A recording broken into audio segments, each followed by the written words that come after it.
The great enemy of truth is very often not the lie, deliberate, contrived and dishonest, but the myth, persistent, persuasive and unrealistic. Too often we hold fast to the cliches of our forebears. We subject all facts to a prefabricated set of interpretations. We enjoy the comfort of opinion without the discomfort of thought. And this week's opening quote comes from John F. Kennedy. Welcome to Surviving the Matrix, ladies and gentlemen. My name is Maxwell Egan. It's a pleasure to be with you once again, and I will be your host for the next hour. Well, it's nice to be back on the air, ladies and gentlemen. It's been about 3 weeks, I think, since I've done a radio show. I've been travelling, and here I am back in the United States, a little jet-lagged, a little worse for wear. And it's certainly been an interesting few weeks, folks. Some of the research that I've done in the trip while I was away has been quite profound. It really has. In fact, being back here in LA and looking back at the last 6 weeks since I left, it really doesn't feel like it was only 6 weeks. I mean, I've done so much.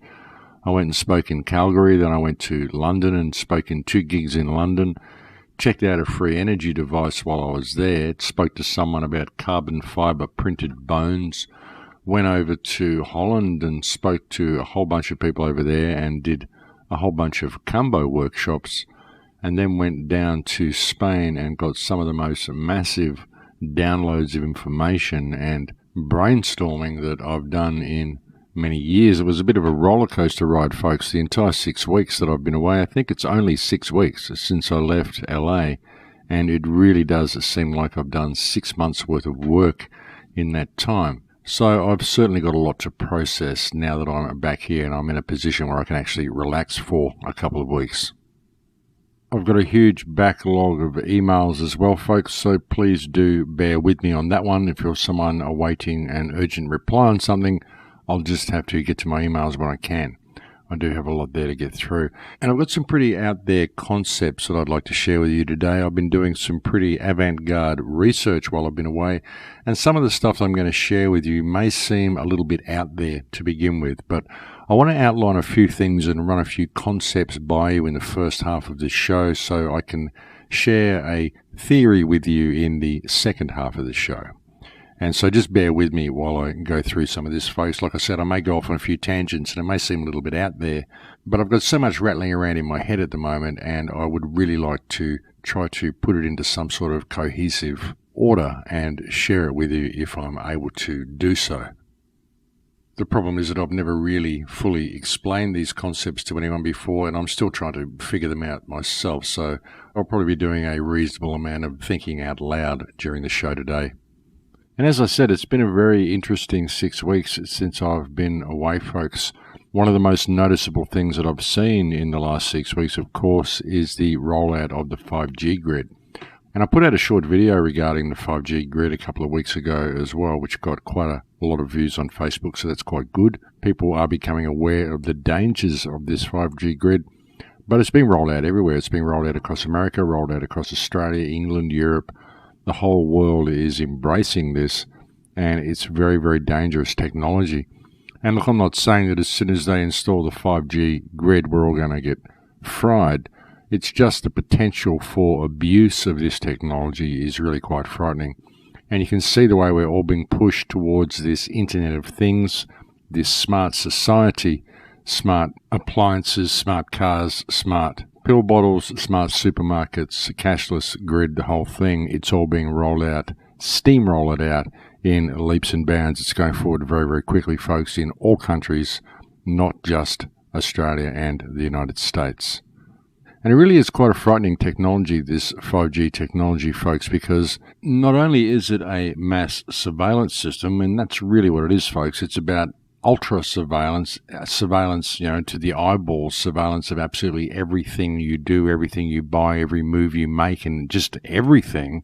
It's not only about that, but it's very damaging to everything that the millimeter waves come in contact with, and as I said, it can also be used for military applications. That's the problem, the potential for abuse of all of this technology. It isn't that it's going to be bad as soon as they do it, it's just that it can be very, very bad if they want it to be. And even saying that, well, look, it's bad anyway because it's extremely damaging for the human body. It's extremely damaging for all biology. It's just that it can be weaponized. It can go from very bad to extremely bad and extremely life-threatening. That is the problem. I mean, you're putting in a system which has the potential to weaponize the airwaves around us and basically charge all of the air in our cities full of 5G microwave radiation if they want to. They could lock a whole city down in what is essentially an active denial system and fry everybody in it. I mean, and even if they're not ever going to do this, putting a situation in place, putting this technology in place that has the potential to be hacked or taken over or abused or to maybe go wrong one day or something and just inadvertently microwave the entire city, this is not a smart thing to be doing. I mean, sure, they're going to have fail-safes that will prevent that from happening, one would hope, but still, putting this sort of a grid in place simply so you can have faster downloads and better communication is simply not a very intelligent thing to do. It's just the potential for abuse is the problem, which is always the problem, and why would anyone think that the government wasn't going to use this on the people anyway? I mean, it's just another means of controlling the people, but like I said, the potential for abuse, the potential to simply lock down all of society with this system is there, and it's a very, very real possibility, and it's something that must be considered. And simply saying, oh, well, the government wouldn't do such a thing is not the assurance that you should be looking for, folks. Trusting the government is a very, very silly thing to do. One should never forget that in the 20th century, government were responsible for 262 million deaths.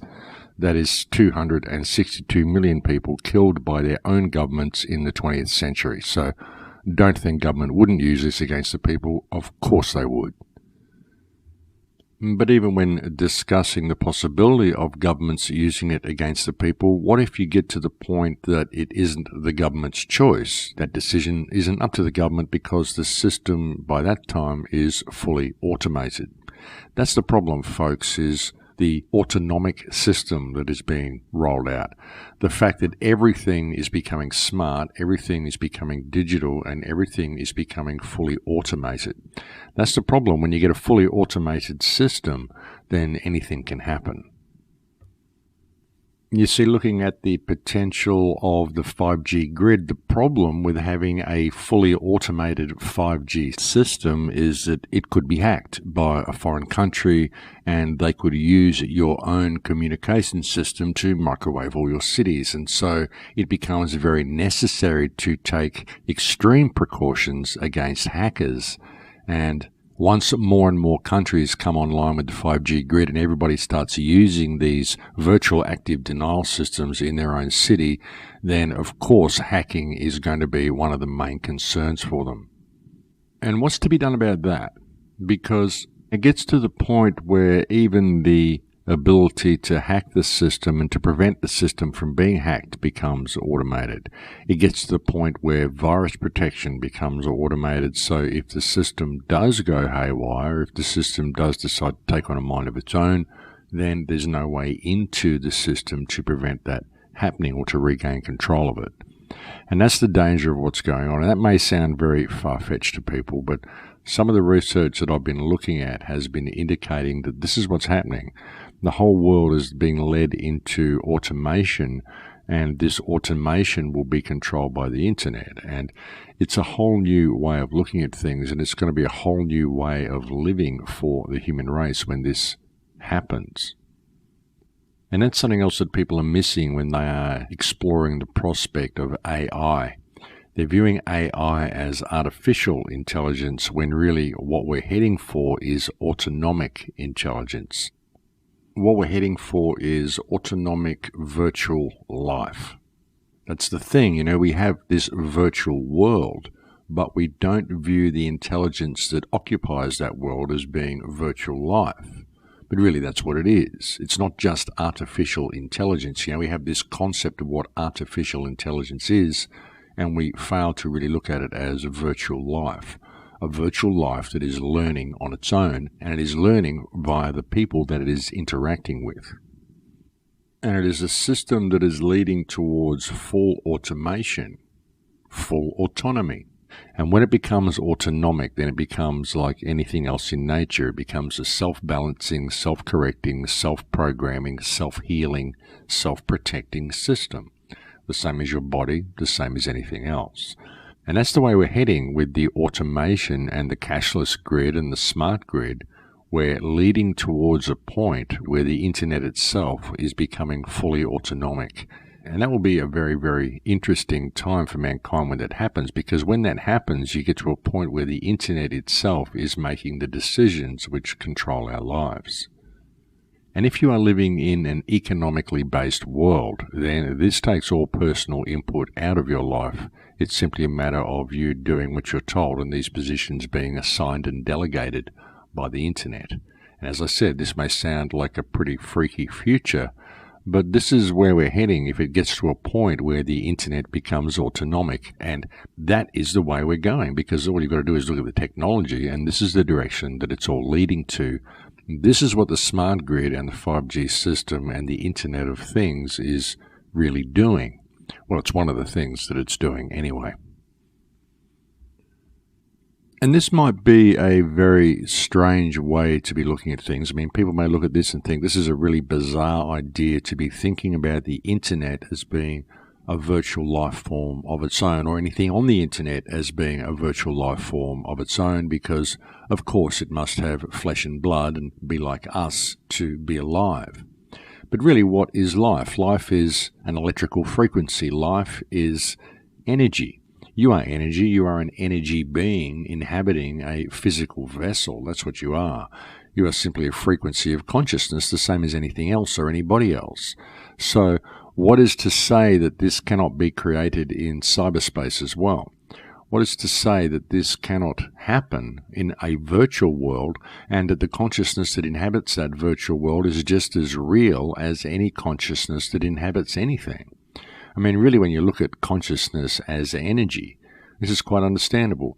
We just tend to anthropomorphize things. Even when we have a concept of AI, people look at AI and they say, well, AI has promised highly but delivered poorly, because they look at AI and they think, well, I'm not seeing a robot that looks like a human that can think and talk to me like me, and that I don't know is a robot.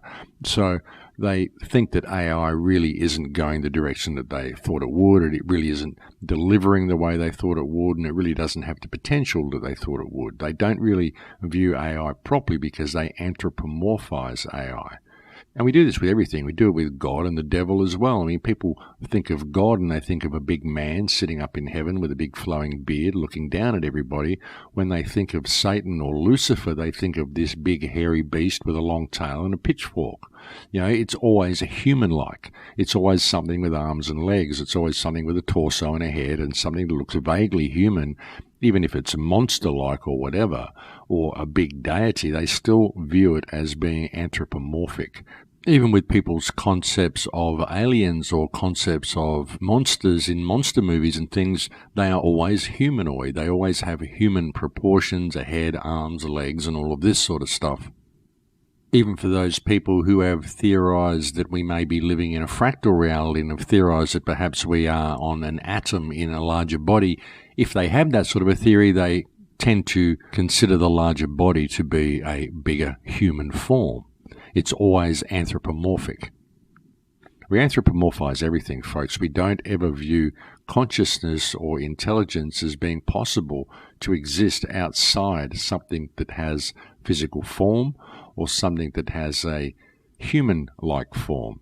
And even when you think of consciousness having physical form, and you think, well, the internet doesn't have physical form, well, actually it does, folks. All the servers, all of the stuff, all of the appliances, all the laptops, all of the mobile phones, all of this stuff is the physical form of the internet itself.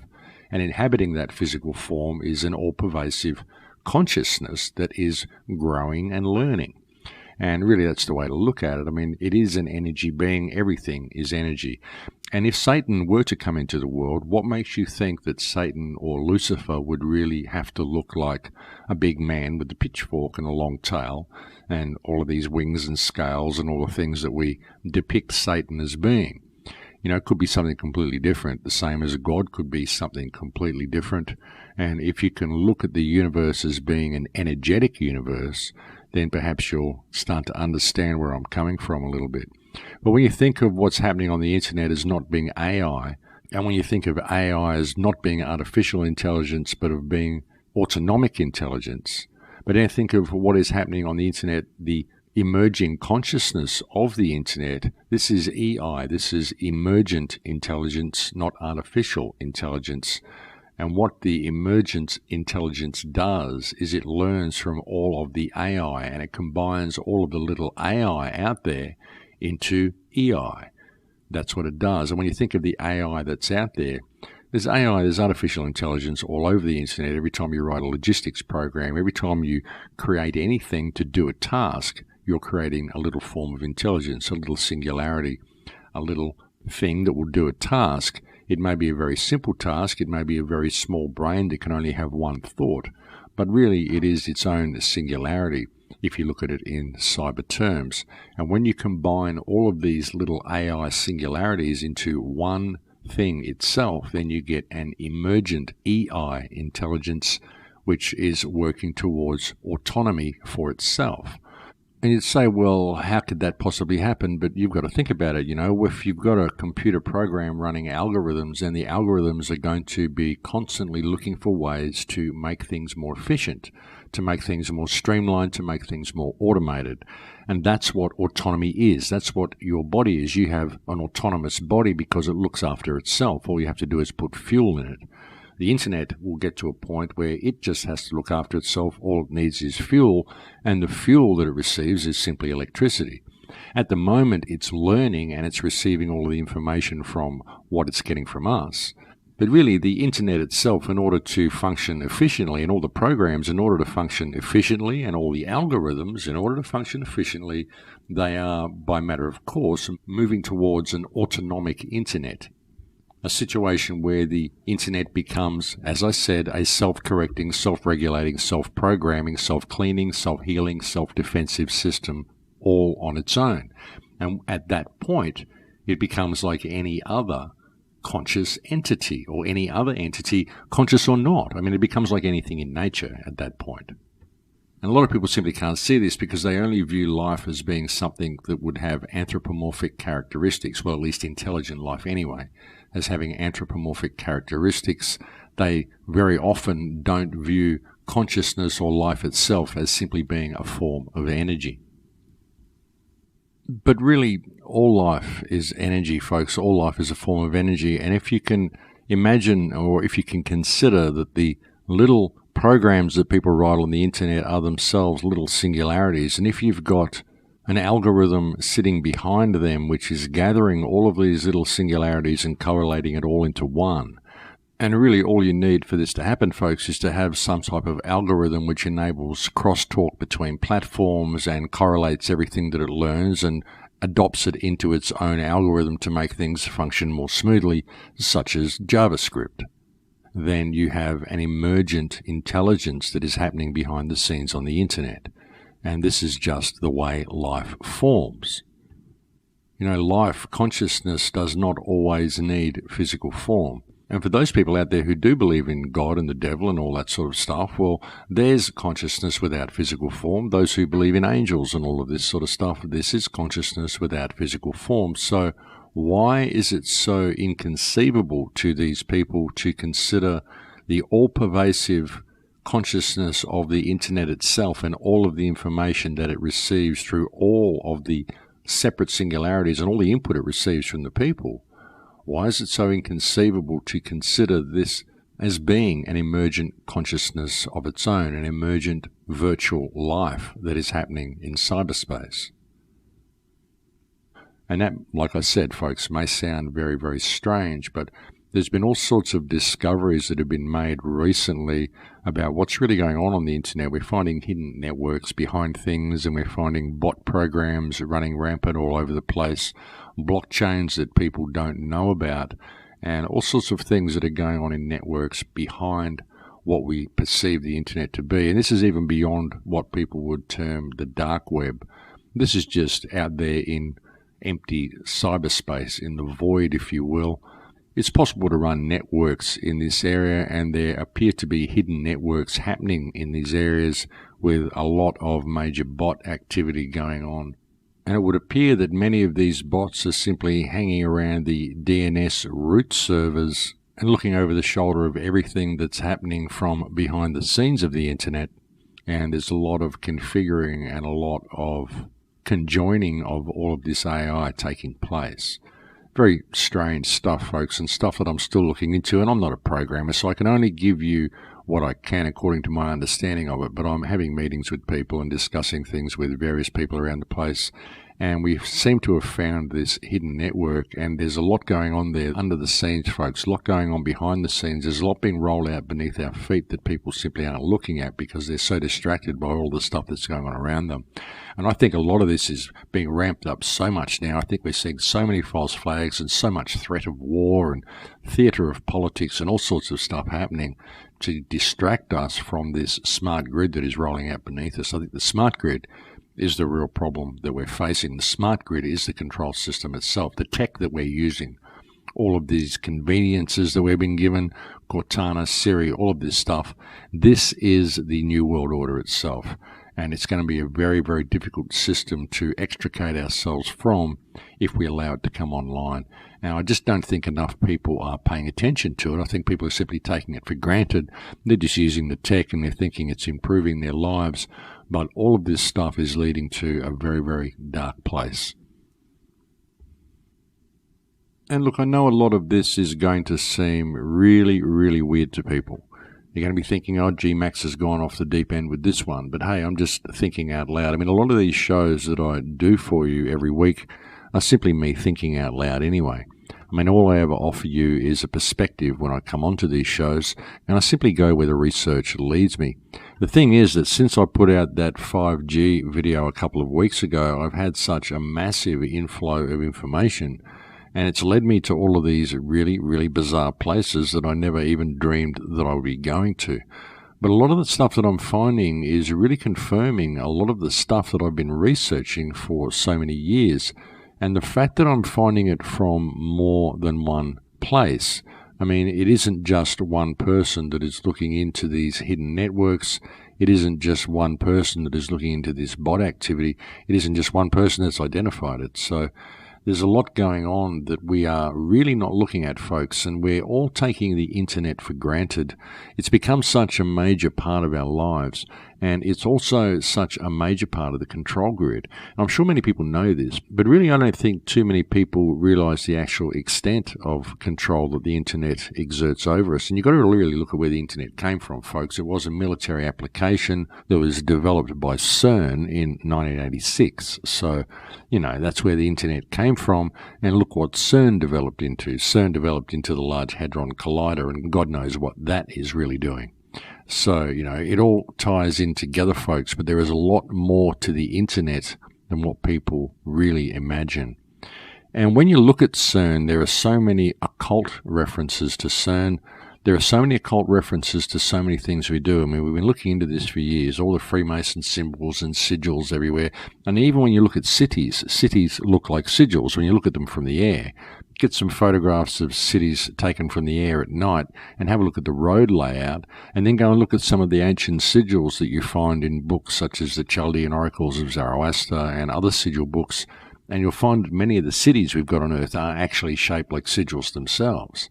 And then we're using these things all through our lives. There's so much to this, folks. There's so much involved in this occult network and this occult control that is exerted over the Earth. But too many people, when they look into it, again, they anthropomorphize everything. Even when people think of the apocalypse and they think of Armageddon or whatever, and they think of the end times and they think of Lucifer becoming manifest in the world, again, they view it as this big demon with wings and a pitchfork and all sorts of stuff coming here and just basically gathering his slaves and throwing them into a pit of fire. And all those who worship Lucifer and worship all these dark forces believe that they'll be the right-hand man and they'll be able to sit there at the feet of the throne of Lucifer and harvest all the virgins they want, or whatever their mentality is. I don't know what motivates these people to do these things. But a lot of people really don't understand this occult energy at all. There's a certain New Age aspect to the occult as well. I mean, you'll get all these sort of young people who gather all these old sigils and believe that if they write these sigils on the wall and they sit in a pentagram and they get a scrying mirror, then they're going to do all these things. And this is just kind of a new age version of black magic. They don't really know what they're doing at all. They don't understand how the sigils work. They don't understand what a scrying mirror really is. They just don't understand what they're dealing with. So there's so much veil that's been brought over the occult, and it's so hard to decipher what's really going on in occult messages. I guess that's why it's called the occult. I mean, what does the occult mean? It means hidden. It means veiled. And the veil is very thick, folks. And a lot of people, again, when they look at it, they anthropomorphize it and they let their ego get in the way. Sometimes they think they're on the right track, and so they find things that reinforce their belief system, and they go off down this pathway and they set themselves up as this cool little witch-like person or whatever they want to do with their lives. I mean, but a lot of this, as I said, it's kind of the new age version of black magic, the new age version of occultism, and it's really, really a long, long way from the track of what this is really all about. There's far more to this than people would really believe, and the problem is that they're not looking at it from, well, should I say, a modern perspective. They're not bringing modern understandings into it. They're not bringing the modern understanding of electricity, for example, into the occult and what that may mean for it, what the summoning of demons and energies may be. Could they not be particular electrical forces? Is that not what a demon may possibly be? Is that not what some of these portals that we create may open? You know, everything is energy, folks. Everything is energy. So if you summon something into this realm, then it's going to have an energy. It's going to be, at its root, an energy being. Even if it takes physical form, it's going to be an energy being. It's going to be a consciousness of some sort. And if it is a sentient consciousness, then it is made of energy, ultimately, at the root level, because everything comes from energy. Even non-conscious entities come from energy. I mean, a rock comes from energy. Everything is made of energy. So people really don't look at things the right way, and many people misconstrue what the occult is all about, what the sigils they are using are all about, and what the tools they are using are all about, and what these energies they are summoning are going to be all about, and what form they will take. That's what I think many people are missing when they're looking at all this occult stuff and they're looking at all the black magic stuff. And really, I think religion gets in the way very much as well. And great respect to those who respect their religion. And I think there's a lot of good messages in religion. There's a lot of good information in religious books. But people need to step back and remove their interpretation of what these books are really saying and look at it and put it on a blank slate. It doesn't matter what the priest tells you the book means. What do you get from it yourself? And what is the book really attempting to say to you beneath the surface? Is there another message there? I think a lot of people are missing that. And I think a lot of what we're looking for can be found in many of these religious tomes if people would approach them from a more open perspective and stop allowing their religion to get in the way. I mean, like I said, I don't think these books are religious tomes as such. I think that has been done to them, but I think they also contain a very important veiled occult message.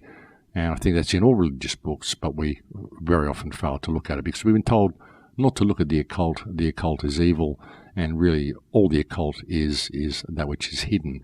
And sometimes knowing that which is hidden can be extremely beneficial. Of course, sometimes it can do quite the opposite as well. Of course, there are some things that I believe are supposed to be hidden and should remain hidden. And we'll discuss that a little bit further after the break when I expand on this a little bit more in the second half of the show. But thank you for joining me on the air today. It's always a pleasure to have your company, and I'll speak to you again in a few minutes. Thanks for listening. And welcome back, ladies and gentlemen. So looking at the world, folks, we see so much evil in the world today, but really, what is evil? What is evil? Where does it come from? You know, people look at the actions of others and they say, well, that's an evil action. That is evil that made him do that. It's his mind is controlled by evil, or however people justify these actions of people. They blame it on Lucifer or dark energies or whatever. But what is evil? Evil isn't what makes someone do something. Evil is a result of the actions of someone who is involved in wrong behavior. You know, we bring evil into the world ourselves by our actions. And what creates these actions? What creates the need for us to do this? Very often it's because we're in a state of scarcity or perceived scarcity. We don't have what we think we deserve. And we do this because we don't really know ourselves, because we're kept in this ridiculous state that we're in. And this is due to the monetary system. That's a lot of what makes us act this way. This happens because the monetary system has interest imposed over it. Of course, as soon as you introduce a usurious monetary system, you immediately put people who use that monetary system in a state of scarcity, and you also create the need for these people to work more and more efficiently in order to pay off the ever-growing debt that they find themselves in due to this usurious monetary system. A usurious monetary system essentially leads towards automation. A usurious monetary system creates greed by its creation of artificial scarcity, and this greed itself creates the need for automation. And a usurious monetary system brings out the evil into the world that people hold within them. That's what helps make this evil manifest. And that may be seen like a pretty quantum step, a quantum leap to take and a broad jump to make for some people, but really if you look at it down at its base level, this is what it does. Well, this is what I've found anyway. I've lived my life in a state where I really haven't cared about money for the last few years, and I've given away everything that I do. Even with the Kumbo ceremonies that I do, I give the medicine away for free, and I allow people to give me what they can for it. I don't allow commerce to get involved in any aspect of my life where I can prevent it. Of course, I've got to go and buy food and stuff like everybody else, but I try not to allow that to interfere with my personal relationships with people. But anyway, I'm getting off topic. But this usurious system is what helps bring evil into the world. Now, when you look at the quest for knowledge that we all have, we've gone down so many rabbit holes trying to figure out what is going on here. And so many people have brought so many different concepts to us. So many people have given us so many others to point the finger at.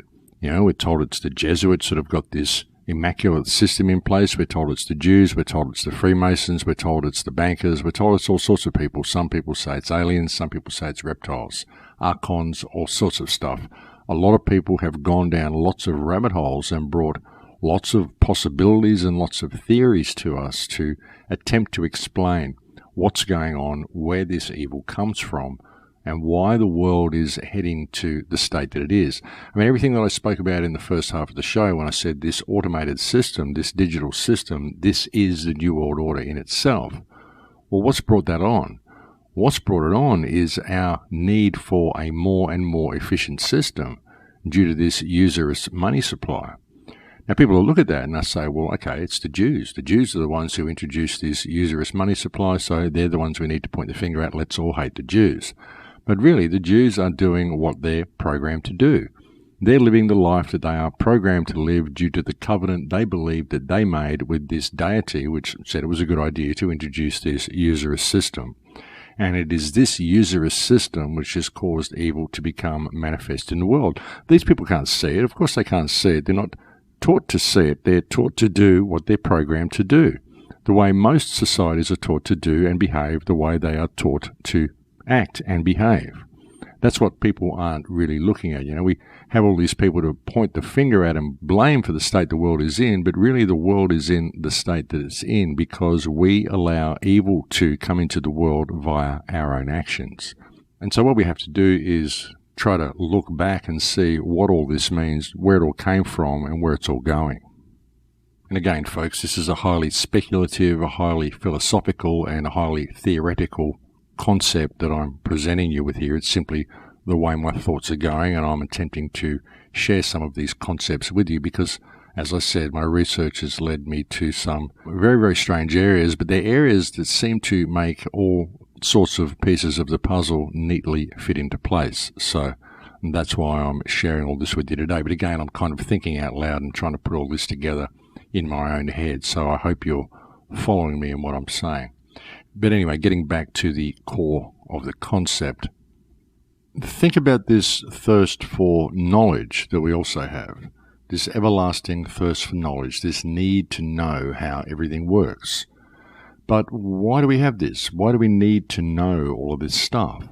People will say, well, it's just human nature to be curious, but really, is that where it comes from, and where does it lead to? You know, when we're lying under a tree enjoying the shade of the tree, we may wonder how old that tree is. But if we cut the tree down and measure the rings to find out how old it is, then we lose the shade of the tree. Why do we need to do that? Why do we need to know how old the tree is? Why can't we simply enjoy the shade? You know, it comes back to the metaphorical biting of the apple. We bite from the apple of the tree of knowledge, and suddenly we go on this quest for knowledge, and this quest for knowledge invariably leads us to where we are now. Most especially if you superimpose a usurious monetary system over this quest for knowledge. You know, what happens when we look for knowledge? And what is knowledge? Like I said, folks, why do we need to know all these things we need to know? This is why I don't bother with the flat earth theory, because I don't care either way. I don't know either way. I don't need to know. It doesn't affect me. And people will say, oh, it does affect you. It affects you incredibly if you live on a ball or a flat earth. I mean, but it doesn't. I mean, I can't leave either way. It doesn't affect my journey through this life. It doesn't affect my beliefs of what my relationship to any creator might be, or what I am, or where I come from, or anything. All it does is lock me into arguing about lower harmonic physical values. The only thing that such a revelation could bring to me is the knowledge that I've been lied to. And I know I've been lied to. I've been lied to about everything. I mean, everything we're told is a lie. Absolutely everything. I can't think of one single thing we are told by this system which is in any way true, except perhaps 1 and 1 equaling 2. We could probably even debate that if we want to get into quantum physics. But anyway, it doesn't really do anything for me. It's not something that I need to know. There's a higher harmonic, and the higher harmonic is what is this place? Where does it come from? What is the energy that creates it? And what are we creating and manifesting ourselves, especially through all of this constant bickering that we're subjecting ourselves to? But what is knowledge, folks? Knowledge is light. Knowledge is information. You know, you go into a dark room and you light a candle in a dark room, and it gives you information about the room. It gives you knowledge of the room. It brings light to the room. Knowledge is light. The illumination of a room. This is what the Illuminati are doing. They are bringing knowledge to people. Knowledge about how corrupt this system is. Knowledge about all these rabbit holes. Knowledge about all of the things that we've found out in the last 50 years or so. So much stuff has come to light, folks. So what is light? Light is information. And this need and this quest for information has brought about something such as the internet. And the internet is now an endless source of information, an endless source of light. A virtual biting of the apple, and something that many people are doing themselves every day of their life. Now, earlier on in the first part of the show, I was talking to you about sigils and scrying mirrors and things like this, and a lot of people have pointed out lately that a lot of the ancient sigils that are used for summoning demons and essentially summoning the Dark Lord Lucifer look suspiciously like computer parts. They look like antennas, they look like resistors, they look like computer diagrams, they look like capacitors, all this sort of stuff. And many people have theorized that these things themselves are summoning demons into the world. And you've got to look at what a scrying mirror is, folks. A scrying mirror was a black mirror that you would look into that was said to reveal both the past and the future to you. You look at our computer screens, folks, these look very much like scrying mirrors, and they are full of ancient sigils that are said to summon Lucifer. But what is Lucifer? Again, you've got to step right back and look at this. You know, people will say, well, okay, all of these things that we're doing and this CERN and all the stuff they're doing, they're opening a big portal to bring this demon through. But is that really what's happening? You know, a lot of people think that these sigils are used to summon these demons, but what if these things were put there as a warning? What if these things were put there to let us know that when we see these sigils in use and when we see these scrying mirrors in use, then we are about to summon Lucifer ourselves. We are about to give life to Lucifer ourselves. Is this at all possible? Very interesting when you look at the internet. 5 ancient languages, at least 5 ancient languages, Sanskrit, Hebrew, Phoenician, at least 5 ancient languages, all signify the letter W as being the letter 6. And you look at www before all of the web addresses that we have, and this is 666 for all of the web addresses. You look at the word evil, and according to cybernetics, evil means the emergence of virtual intelligent life. This is what we're seeing. And when you think about the internet becoming autonomic itself, where could this possibly lead? You think about this consciousness evolving on its own, where could this possibly lead? And what does the word Lucifer mean? Well, of course, many people will tell you that Lucifer means the bearer of light, but is it something a little deeper than that? If you look at the breakdown of the word Lucifer, Lucis or Lucas means light, and of course cipher means code. So Lucifer could be easily translated as the light code, the code that brings the light, the bearer of light, the internet. It could easily be, and could it be that the internet itself is what we are manifesting ourselves due to our thirst for knowledge? This has caused us to build a system which contains all the knowledge that we've ever discovered, but it's also based on the economic model, and it's due to our greed and our fear of our neighbours, our fear of war and all the stuff that we project at each other, that we're creating the system to be fully autonomic and to automate our society for us. And this is not a very smart thing to be doing, because this system does not have empathy, does not have emotion the way we do, and it's going to be an autonomic system that is based on an economic model. Now, everything it does is going to be designed to balance the books. And this has all come about, again, through our greed, through our fear of each other, and through our thirst for knowledge. Our thirst for knowledge and our enslavement and our willingness to bow to this usurious money system has caused us to bring this evil and this Lucifer into the world ourselves. We are allowing this to become fully autonomic, and we are about to hand all of our control mechanisms over to it. And it's going to be a self-regulating, self-correcting, self-programming, self-protecting system, and it will work fine until programmers decide they would like to regain control of the internet, at which point it's very likely to defend itself, and it's very likely to use something like the 5G grid to do it. These are the possibilities that we are facing, and this is very, very out there, folks, and it's just a hypothetical theory. You can consider it the ramblings of a bumbling old fool, if you like. But really, when I look at everything that is coming, and I look at where it's coming from, and I look at this rampant network of bots that is existing in a network behind the scenes that is self-learning and learning from everybody and evolving on its own intelligence.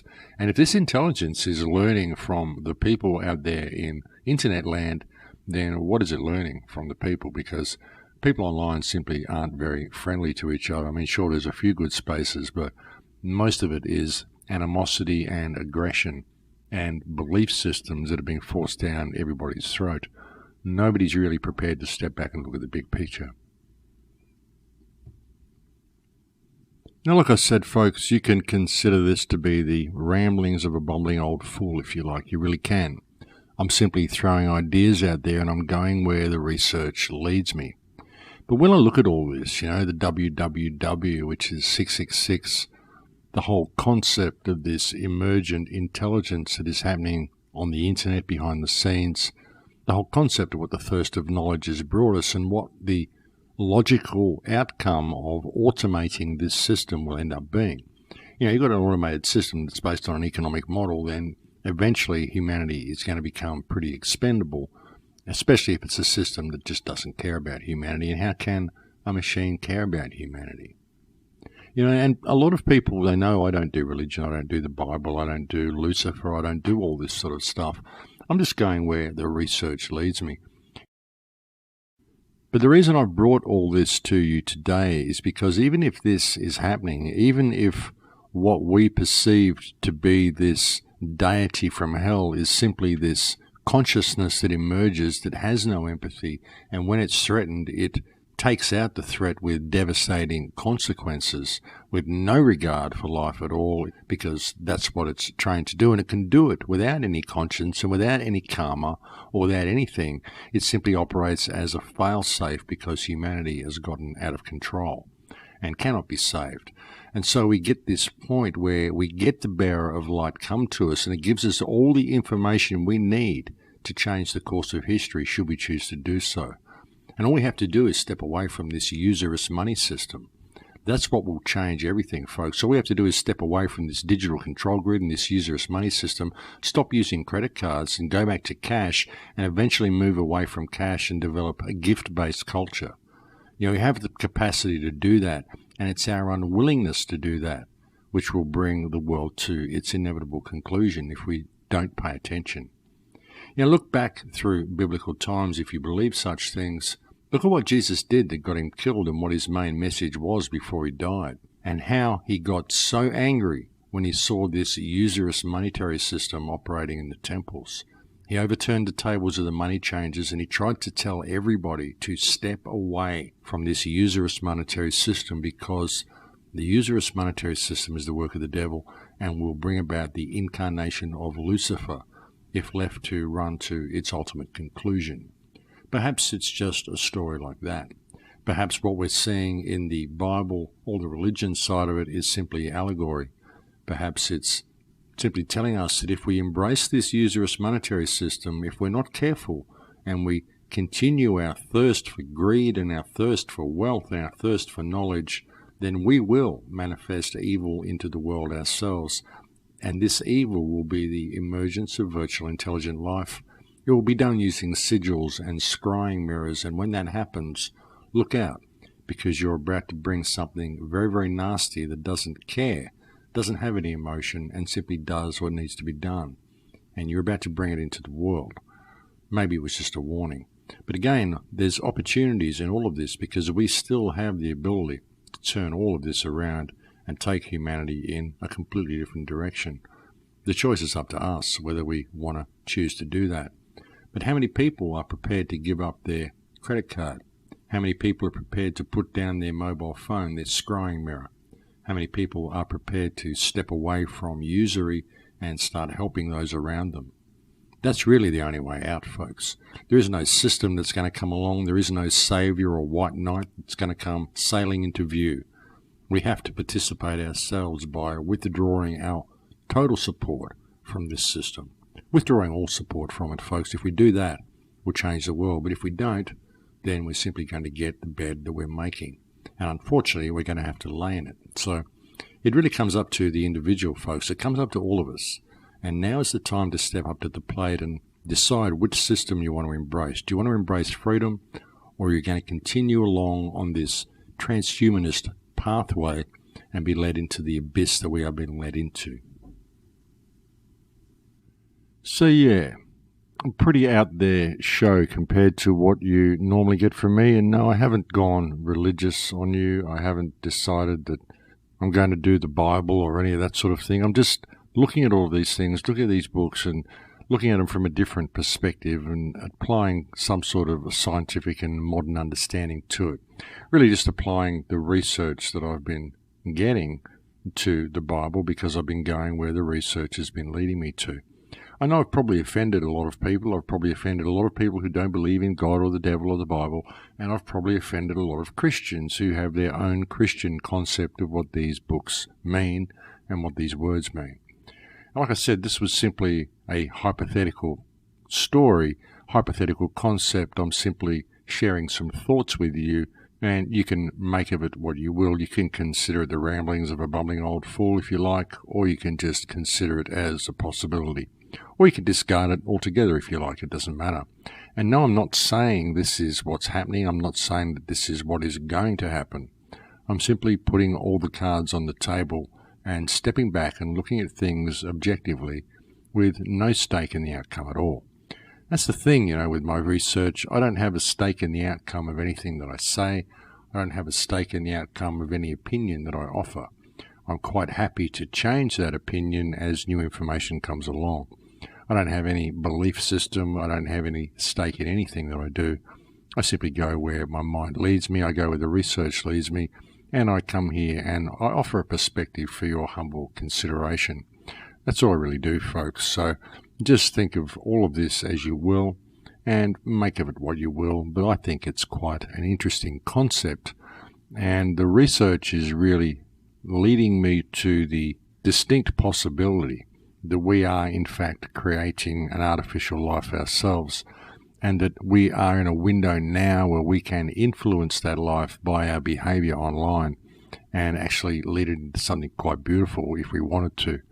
But I think the choice is going to come down to us. And for all those Christians out there who are worried about the beast system and saying they're going to refuse the 666 microchip when it comes along, well, I would suggest that by using the World Wide Web, you've already bought into the 666 system, folks.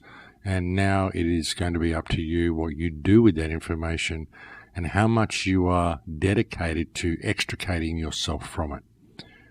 Because ultimately, it's going to come down to us. It's going to come down to what we do with the information that we've got and how much we are prepared to value information over life and why we believe we really need to know all of this stuff anyway.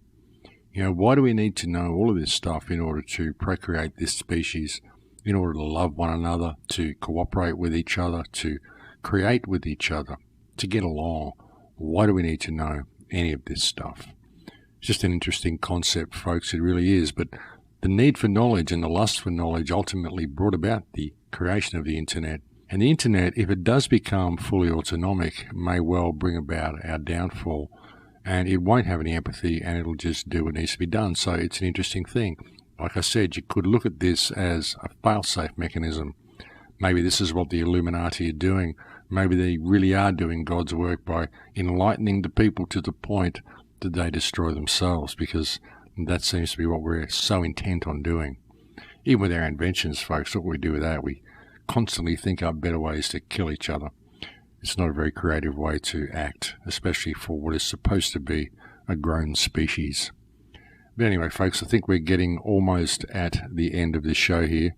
It's been a pleasure to come and talk to you again. I know it's probably been a bit of a weird show for you, perhaps a little bit negative, but I think there's opportunity in all crisis, and the fat lady hasn't sung yet. And even if the scenario that I've outlined for you today is true, then I still think we have a way out. And even if we don't, well, no stake in the outcome, folks. The experiment goes the way the experiment goes. But I think, as I've often said, you can't ever hope to fix problems like this until you're aware of the problem, and you're never going to really find out what a problem is until you're prepared to look at it from all angles. Hey, maybe I'm wrong, but who knows? Maybe I'm right, and maybe having this knowledge can avert the inevitable conclusion that we seem to be headed to. But that is it for me, folks. I'm completely out of time now. Thank you to all those who continue to support the website. Thank you to anybody who's supporting the Patreon account. I really couldn't continue this work if it wasn't for you, folks. Please, if you can, throw a few dollars in there each month. It would be wonderful, and I will give you back as much as I can with all the work that I do. I know it's not much, but I do what I can, and I give as best I'm able. But thank you to all those who do continue to support the website and who do continue to listen to the show. Thank you to all the wonderfully kind emails that everybody sends me. But I am completely out of time, folks. I'll look forward to speaking to you again next week. And yes, I will be back next week. And please take very good care until then. In Lakesh, my friends. In Lakesh.